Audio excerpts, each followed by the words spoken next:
있게 하여 주옵소서. 주 예수 그리스도의 이름으로 기도하옵나이다. 아멘. 사람이 나이가 들면 꼭 필요한 5가지가 있다고 하죠.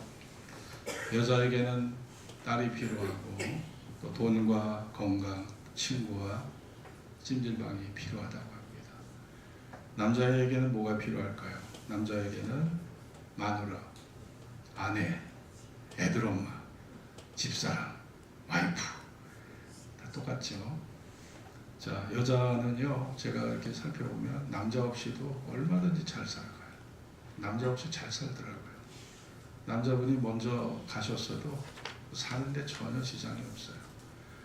근데 남자에게는요, 여자가 절대더라고요. 여자 없으면 참 힘들어요. 그리고 남자들은 고독사를 많이 경험합니다. 하나님께서 첫사람 아담에게 돕는 배필을 주셨습니다. 그 돕는 배필이 바로 여자였거든요. 그러니까 남자들은 돕는 배필이 있어야 사는 존재예요.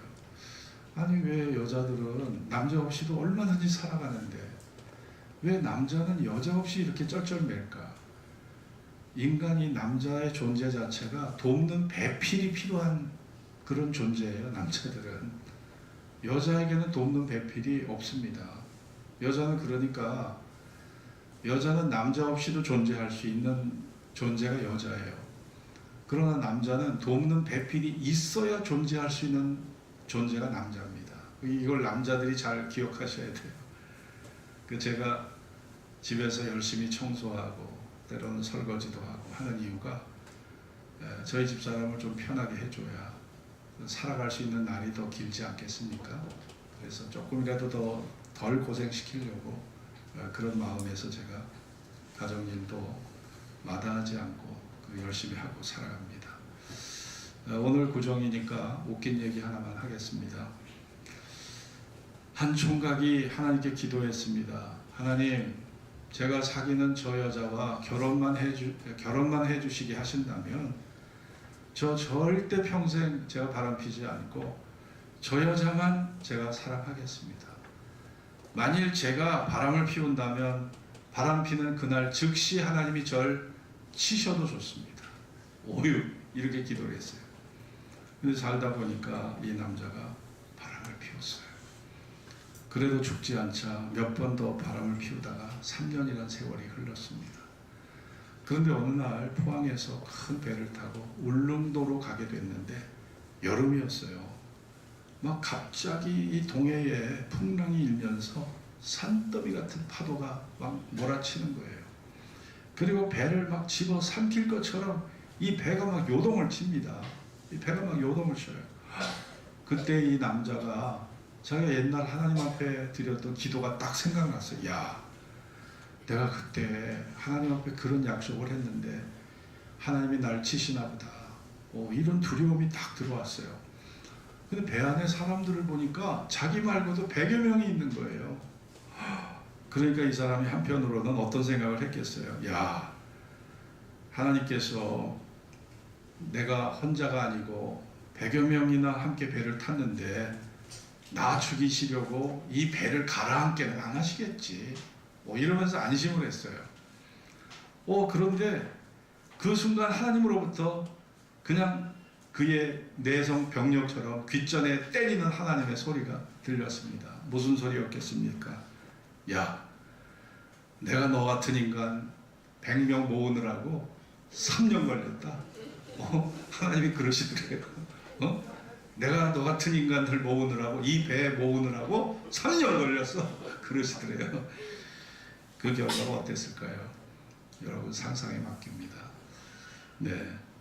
여러분 오늘 이 본문을 이제 보면 너는 행복자로다. 참 우리가 행복하다는 것을 자각해야 된다. 이런 의미죠.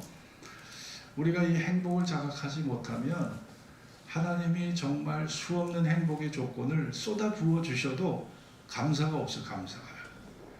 강남에 빌딩 세 채를 지녔어도요, 아주 고민이 충만해서 사는 사람이 있고, 저 태백 골짜기, 영월 골짜기에 살아도, 오두막에 살아도 아주 행복에 겨워서 웃음이 넘치는 삶을 사는 사람이 있더라고요.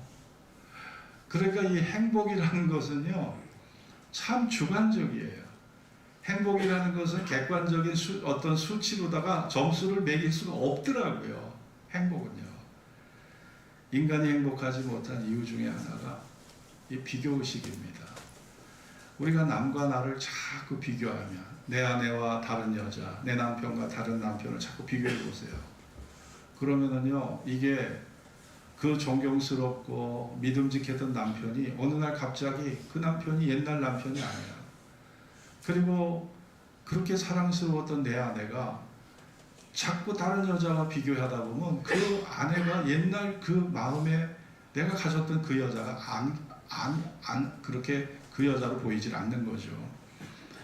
여러분, 우리가 비교할 수 없는 외딴 섬에서 내가 혼자 살아가면 여러분 정말 그 사람은 마음이 항상 평안함을 지킬 수 있을 거예요. 그런데 우리는 뭐 TV 보지요, TV 드라마 보지요, 연예인들 바라보고 살지요, 영화 보지요, 더 멋진 남자들, 멋진 여성들이 세상에 얼마나 많아요. 뭐 유튜브 속에, 인터넷 속에 나타난 사람들이 얼마나 많습니까? 이런 사람들과 자꾸 비교하다 보면 내 존재가 참 초라해질 때가 많아요. 야, 나는 뭔가, 왜 나는 요것밖에 안 될까? 이런 생각들이 우리의 행복을 갉아먹는 그런 암세포와 같은 존재가 바로 비교의식이라고 생각합니다. 이스라엘의 초대왕이 사울입니다. 키가 용모가 장신이에요. 180, 190 되는 키에 용모가 수려하고 이스라엘 사람 중에서 사울만큼 준수한 사람이 없다고 그랬어요. 성경에. 그러니까 너무나 막 록 허드슨처럼 너무 잘생긴 거예요. 이 사울 왕이. 사울이 왕이 되기 전에.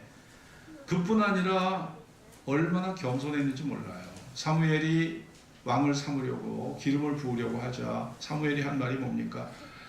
아니, 나는 이스라엘 지파 중에 가장 작은 지파 베냐민 사람이고 그 베냐민 지파 중에도 가장 미약한데 내가 어찌 그 말씀을, 그 하나님의 뜻을 내가 받을 수 있습니까? 난 부족합니다. 나 자격이 없어요. 난 안 됩니다. 이게 이 사울의 모습이었거든요. 그러니까 이 사울은요, 정말 겸손한 사람이에요. 용모만 준수했던 것이 아니라 마음 자세도 아주 겸손했던 사람이에요. 그런데 사울이 변질될 수밖에 없었던 아주 결정적 계기가 있었습니다. 그게 뭘까요? 블레셋 사람들이 이스라엘을 침공해 왔을 때 바로 골리앗을 앞세우고 침공을 해왔잖아요. 근데 이 구척장신 골리앗을 아무도 이길 수가 없었어요. 이 골리앗의 키가 2m 50입니다. 그런데 지금 제가 현존하는 우리 세계에서 가장 키 큰 사람이 2m 53인가 그렇더라고요. 그러니까 2m 50 되는 사람을 누가 싸워서 이길 수 있겠습니까? 그런데 다윗이 물맷돌로 이 골리앗을 싸워 쓰러뜨려 이기고 이 목을 잘랐어요. 목을 잘라. 이 목을 잘라서 아예 쓰러뜨려 죽게 했습니다. 이거는요, 정말 아주 놀라운 승리였습니다. 이렇게 이 골리앗을 무찌른 이 다윗이 전쟁의 영웅으로 개선을 하고 돌아올 때 다윗을 환영하며 시민들이 노래를 부릅니다. 어떤 노래를 부릅니까? 사울이 죽인 자는 천천히요, 다윗이 죽인 자는 만만이라. 야, 이런 노래 불러요. 그 노래가 사울의 귀에 들어옵니다. 아니, 사울이 죽인 자는 천천히고 다윗이 죽인 자는 만만이야? 아니, 그럼 이제 다윗이 더 얻을 거는 나라밖에 없네? 다윗이 더 얻을 거는 권력밖에 없네? 이런 생각을 딱 하게 된 거예요. 그러면서 사울왕이요, 다윗에게 열등의식을, 스스로 열등의식을 가지면서 다윗에게 적대감을 갖습니다. 그냥 미치광이 마음을 갖게 돼요. 창을 막 던져요. 창을 던져 죽이려고. 예? 창을 던지죠. 자객을 보내죠. 추격대와 같이 합세해가지고 끝끝내 막 추격을 합니다. 다윗이 있는 동네를요, 샅샅이 쫓아다니면서 죽이려고 합니다. 이게 제정신입니까? 국정을 갖다가 아예 제껴놓고 사람 죽이는, 다윗을 잡으려는 거에 몰두했던 것이 사울왕이었어요. 야, 사람이 비교의식을 갖다 보니까 사람이 이렇게 변질되더라는 거죠. 그러니까 우리가요, 정말 이 자존감이 사람이 높아야 되는데, 이 자존감이 낮은 사람들이 열등감에 사로잡히기가 쉽더라고요. 내가 좀 책가방 줄이 짧다든지, 좋은 대학을 못 나갔다든지, 집안의 형편이 좀 어렵다든지. 여러분, 이 자존감이 낮은 것이 참 내 자신에게 이런 위기를 가져올 수 있었죠. 결국 사울왕은 전쟁터에서 전사해버렸어요. 너무나 비참하게 죽었습니다. 그러니까 어떻게 그렇게 겸손하고 어떻게 그렇게 용모가 준수했던 그 아름다웠던 사울이 어떻게 저렇게 비참한 인생으로 전락해버렸을까? 원인을 따져보면 결국은 열등감과 비교의식이었다는 거죠. 그러니까 우리가 그것을 방면교사로 삼아야 돼요. 방면교사로요. 우리 아카데미 상을 무려 8개나 받았던 영화 중에 하나가 바로 아마데우스라는 영화죠. 그 영화에 보면 이 살리에르라고 하는 음악가가 나옵니다. 이 살리에르 음악을 제가 들어봤는데 뭐 모차르트 못지않아요. 살리에르 음악도 상당히 수준이 높은 음악입니다. 근데 이 사람이 궁중 악사였어요. 그 굉장한 악사였는데 이 사람이 이 천지 모차르트의 음악을 들으면서 이 자기와 비교를 하게 돼요. 뭐 피아노 소나타, 피아노 협주곡, 또 교향곡, 그리고 막 그 협주곡을 막 쏟아내는데 자기는 따라갈 수가 없어요. 그리고 모차르트 부인이 그때 당시 경제적으로 매우 어려웠기 때문에 살기가 어려워서 모차르트가 쓴 친필 악보를 갖다가 살리에르에게 이거를 팔려고 가져왔어요.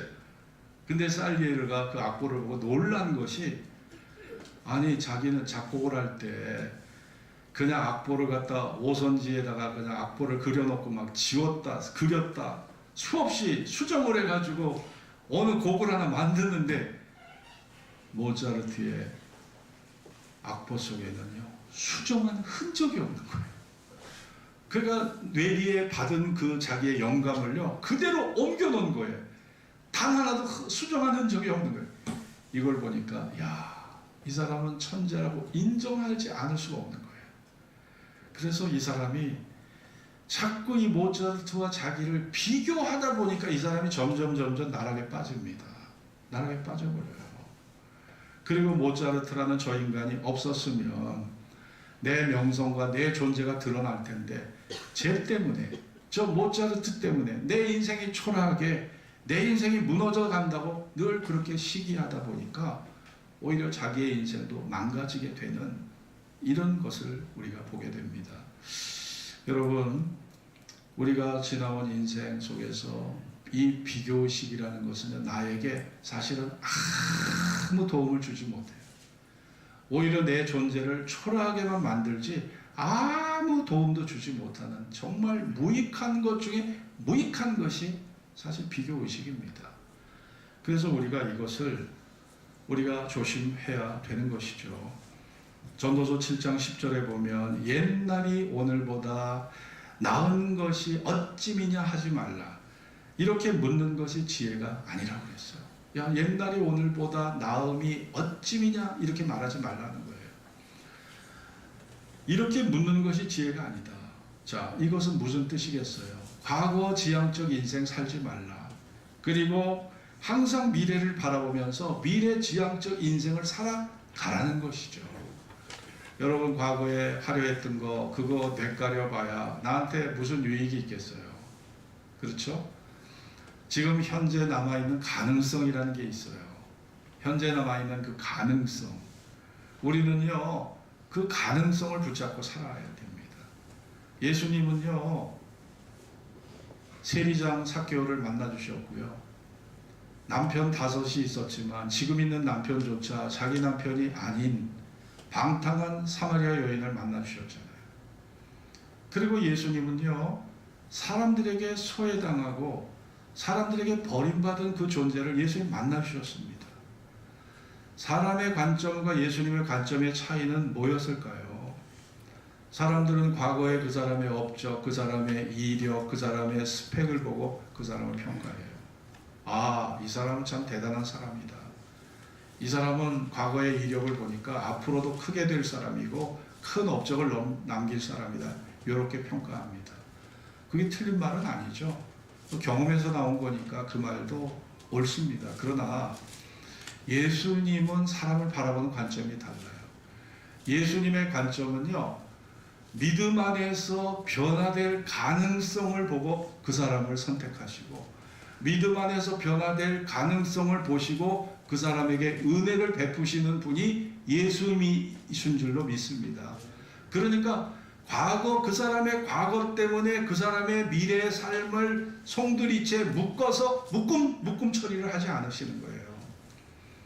인간이 범하는 잘못은 과거의 그 사람의 실수, 그 사람의 비행, 그 사람의 잘못을 미래의 가능성과 묶음 처리를 해서 그 사람을 취급해버려요. 그러니까 그 사람이 변화될 미래의 가능성은 완전히 소멸되는 거예요. 인간의 판단 속에서, 인간의 선택 속에서 그 사람의 미래가 없어지는 겁니다. 야, 너 과거에 청소년 시절에 너 어떻게 살았어? 너 10대여, 너 어떻게 살았어? 야, 네 인생 싸게 놀았다. 너 찾아오지 마. 너는 자격 없어. 이게 인간이에요. 그러나 하나님은 우리를 그렇게 보지 않습니다. 네가 과거에는 그렇게 살았을지 몰라도 성령 안의 변화, 성령 안에서 변화되면 새 사람 될 수 있고 하나님이 기뻐하는 많은 열매를 맺을 수 있는 위대한 사람이 넌 될 수 있어. 이것이 주님의 시각이었어요. 그러니까 사마리아 여인도 만나주시고 삭개오도, 세리장 삭개오도 만나주시고 마태도 만나주시고 핍박자 사울, 그를 만나주어 주님께서 그를 아름다운 전도자로 삼으신 거 아닙니까? 여러분, 사람의 관점으로 핍박자 사울을 우리가 바라봤다면 핍박자 사울은 절대적으로 위대한 사도 바울이 될 수가 없었을 거예요. 그 사람은 영원히 핍박자의 낙인이 찍혀서 그 사람의 미래가 묶음 처리가 돼서 그냥 송두리째 그 인생은 부정적 시각으로 그냥 날아갔을 거예요. 그러나 예수님의 시각은 달랐거든요. 우리 교육자들의 시각, 네? 목회자의 시각, 사람을 바라보는 부모의 시각, 자식을 바라보는 부모의 시각도 예수님의 시각이어야 된다고 믿습니다. 여러분, 너무나 보편적인 인간의 상식적 차원에 머무르지 말고 예수님이 보여주셨던 이 위대한 시각, 미래지향적 시각, 미래의 가능성을 귀하게 여기는 그 시각을 우리 믿음의 사람들은 마음속에 간직해야 될 줄로 믿습니다. 네, 그 시각이 중요한 거예요. 여러분, 그렇습니다. 옛날이 오늘보다 나은 것이 어찌미냐 하지 말라. 이것이, 이렇게 묻는 것이 바로 지혜가 아니라는 것이죠. 여러분, 오늘 이 본문의 내용은요, 모세가 이스라엘 백성에게 120세 나이에 하나님의 부름을 받기 전에 마지막으로 유언처럼 남긴 말씀이 오늘 이 말씀이지 않습니까? 자, 33장 1절을 같이 읽겠습니다. 33장 1절 같이 읽읍시다. 하나님의 사람, 시작. 하나님의 사람 모세가 죽기 전에 이스라엘 자손을 위하여 축복함이 이러하니라. 네, 하나님의 사람 모세가 120세에 죽기 전에 이스라엘 자손을 위하여 축복함이 이러하다. 이거 마지막 모세의 마지막 유언의 말씀이에요. 마지막 유언의 말씀. 그 유언의 말씀의 핵심이 뭡니까? 그 핵심이 바로 29절의 말씀입니다. 같이 읽읍시다. 이스라엘이여, 시작. 이스라엘이여, 너는 행복자로다. 여호와의 구원을 너같이 얻은 백성이 누구뇨? 그는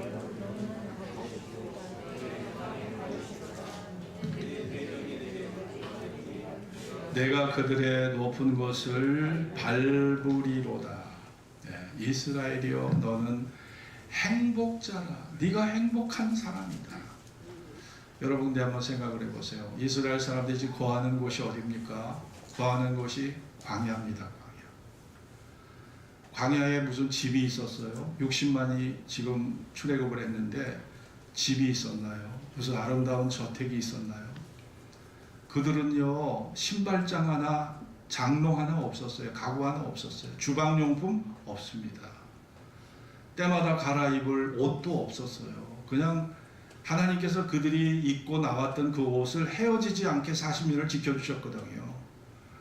옷도 없었어요. 옷도 없었어요. 단벌 신사입니다. 다 단벌 옷이에요. 그걸로 40년을 버틴 거예요. 하나님이 그 옷이 헤어지지 않도록 하셨다니까요. 성경에 나와 있는 얘기입니다.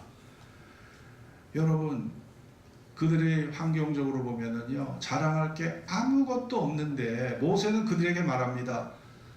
너희들은 행복자다. 너희들 행복자라. 여호와의 구원을 너희같이 경험한 사람이 누구냐 이거예요. 그러니까 모세가 이스라엘을 바라보는 행복의 기준이 좀 다른 거죠. 6월절 때 장자를 멸하는 재앙에 이스라엘 백성 살아났잖아요. 하나님의 구원이 그들에게 임한 것입니다. 홍해를 육지처럼 건넜습니다. 바로가 그들을 추격해서 다 죽이려고 하잖아요. 그런데 하나님이 육지처럼 홍해를 건너게 하셔서 그들을 구원해 주셨어요. 60만 대군이 여러분 60만 인파가 광야에서 뭘 먹고 삽니까?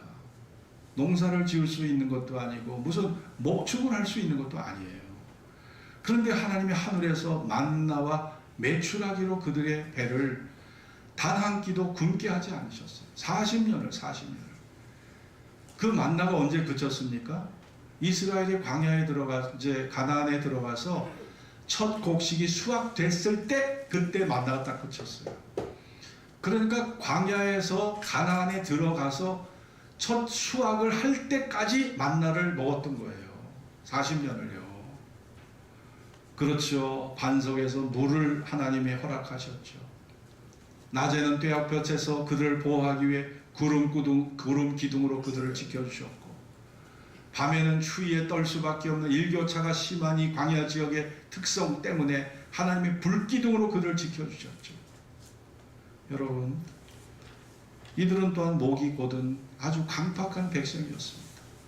하나님이 자기들에게 베푼 은혜를 까마득하게 다 잊어버리고 하나님을 끝없이 대적하고 하나님을 부정하고 하나님 앞에 원망과 불평을 끝없이 그렇게 쏟아놓는 그런 백성이었어요. 그런데 하나님이 그들을 멸망시키지 않고 오래 참으시면서 그들에 대해서 오래 참으신 하나님의 사랑을 보여주셨다는 겁니다. 그러니 지금 이스라엘이여 너는 행복자로다. 이스라엘이여 너는 행복자라고 말씀하는 이유가 어디 있습니까? 이스라엘이여 이렇게 너희가 지나온 세월 하나님 앞에 받은 이것이 하나님 앞에 받은 이 은총과 이 축복이 하나님의 사랑이 아니겠느냐. 이것이 너희가 경험한 놀라운 기적이 아니겠느냐. 이것이 너희를 향한 하나님의 뜨거운 사랑, 그 뜨거운 돌보심이 너희를 향한 하나님의 위대한 사랑이 아니겠느냐. 너희가 이것을 안다면 너희는 행복자라는 것이죠. 여러분 그러나 이스라엘 사람들이 과연 모세의 말대로 행복했을까요? 모세의 말대로 정말 감사했을까요? 그렇지 못했습니다. 소수의 무리들은 그랬을지 몰라도 이스라엘 전체는 그렇게 하나님 앞에 감사하지 못했던 거예요. 여러분 27절을 같이 읽겠습니다. 영원하신 시작. 영원하신 하나님이 너의 처소가 되시니 그 영원하신 팔이 내 아래에 있도다. 그가 내 앞에서 대적을 쫓으시며 멸하라 하시도다. 영원하신 하나님이 내 처소가 된다. 너의 안식처가 되어준다. 여러분 우리가 이 세상을 살 때 기댈 곳이 어디 있을까 생각해 보세요. 남편에게 여러분의 마음을 기댈 수 있습니까? 여러분 아내에게 여러분의 마음을 기댈 수 있습니까? 여러분의 마음의 의지처는 도대체 누구입니까?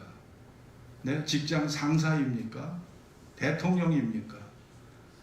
아니면 우리 군포시장일까요? 여러분이 우리가 이 세상에 살면서 우리가 외롭고 고독한 이유가 뭐예요? 내가 어려운 고민거리, 내가 어려운 문제와 삶의 위기에 봉착했을 때 이 내 마음의 고민거리를 털어놓을 대상이 없어요. 마음에 기댈 곳이 없어요. 기댈 곳이 없어요. 내 모습을 있는 그대로 다 얘기하고 노출하면은 사람들에게 실망감을 주고, 너는 그런 사람이었구나, 낙인만 찍혀요. 그러니까 솔직한 내 마음의 속내를 아무에게도 얘기를 못하고 사는 거예요. 비밀스럽게 사는 거예요. 그러니 여러분 보세요.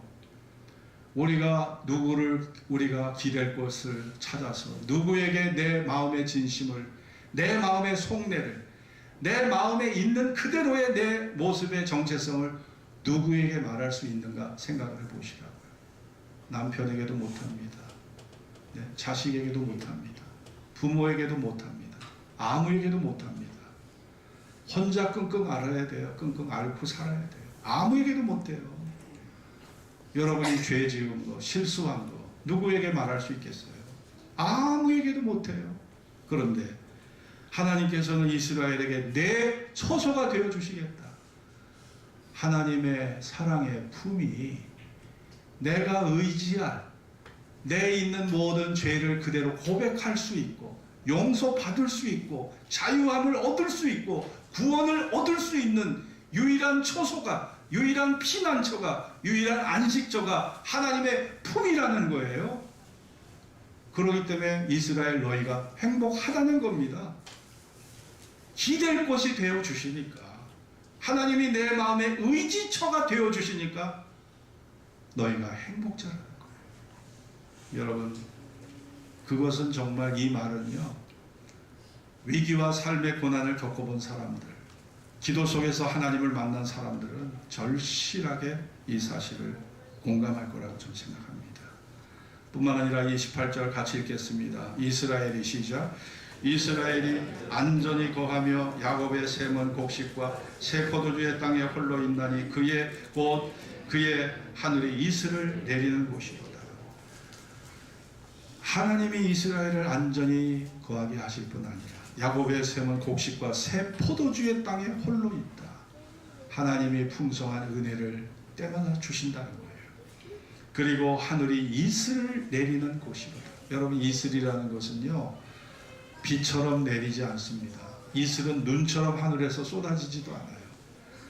이슬은요, 이 땅의 지열과 어떤 여러 가지 일교차와 기압의 관계로 그냥 이슬은 아주 비밀스럽게 내리는 게 이슬이에요. 그래서 이 이슬이라는 것은 아주 비밀스럽고 은밀한 은혜를 말합니다.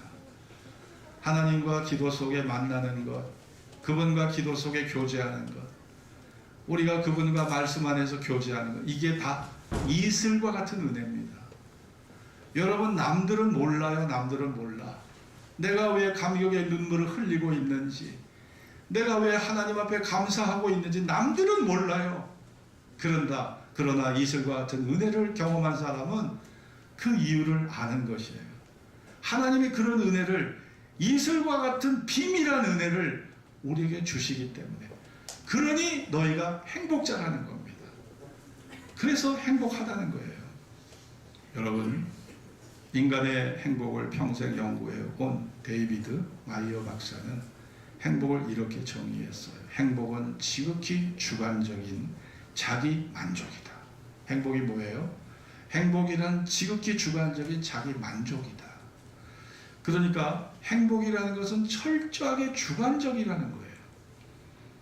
아니, 강남에 빌딩이 10채씩 있어도 고민이 충만해서 사는 사람이 있는가 하면, 저 삼척의 산골 오두막에 살아도 아주 행복에 겨워서 기쁨 속에 살아가는 사람들이 있거든요.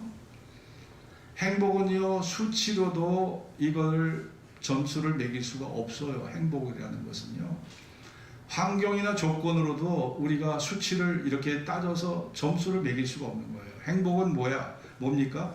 지극히 주관적인 거예요. 결국은 이스라엘이여 너는 행복자라고 말한 이유가 바로 여기 있는 겁니다.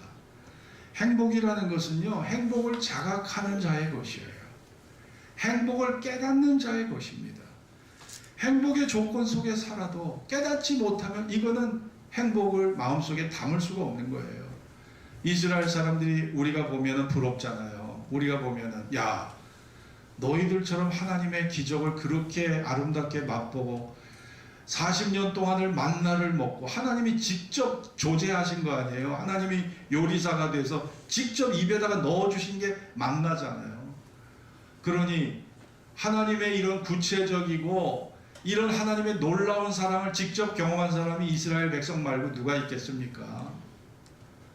그런데도 당사자들은 감사가 없었어요. 행복에 겨워 살아야 되는데 행복이 없었다니까요. 우리들은 집 한 채 없어. 이 광야에서 신발장 하나 없고 때마다 갈아입을 옷조차 없어. 신발조차 없어. 우리는 가난뱅이 거지 집단이야. 여러분, 이게 이스라엘 사람들의 자존감이었어요. 그러니 그들에게 무슨 행복이 있겠습니까? 우리가 보면 이 사람들은 하나님에게 특별 은총, 특별 사랑을 받은 특별한 존재들이었는데 본인들은 그것을 아무도 느끼지 못하고 40년 세월을 지나갔던 거예요. 그러니 모세가 유언처럼 이스라엘이여 너희는 행복자로다. 너희가 행복한 은혜 속에 살아가는데 왜 그 행복을 자각하지 못하는가라고 탄식하면서 유언적인 말을 남긴 거였거든요. 안타까웠을 거예요. 모세는 너무 안타까웠을 거예요. 이렇게 하나님의 놀라운 특별한 사랑의 은총을 받으면서도 그 사랑에 감사하지 못하고 감격하지 못하고 찬양 돌리지 못했던 그 이스라엘의 믿음의 한계가 안타까웠던 겁니다. 그래서 이런 마지막 유언을 남긴 거였거든요. 여러분과 저의 형편은 어떠합니까? 우리가 남보다 감사할 조건이 있기 때문에 감사하고 있는 겁니까?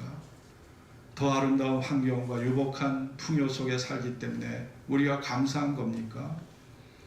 모세가 행복자라고 했던 조건들은요, 다 이것이 환경적 물질적인 게 하나도 없어요.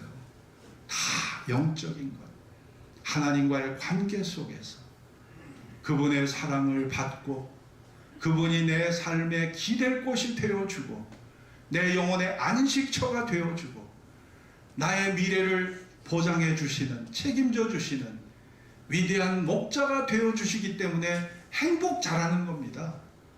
여러분, 여러분에게도 그런 모세가 강조했던 유언처럼 남긴 그런 행복이 여러분의 가슴에도 여러분의 인생 위에도 이런 풍성한 은혜가, 이 깨달음이 여러분에게 있어지기를 바랍니다.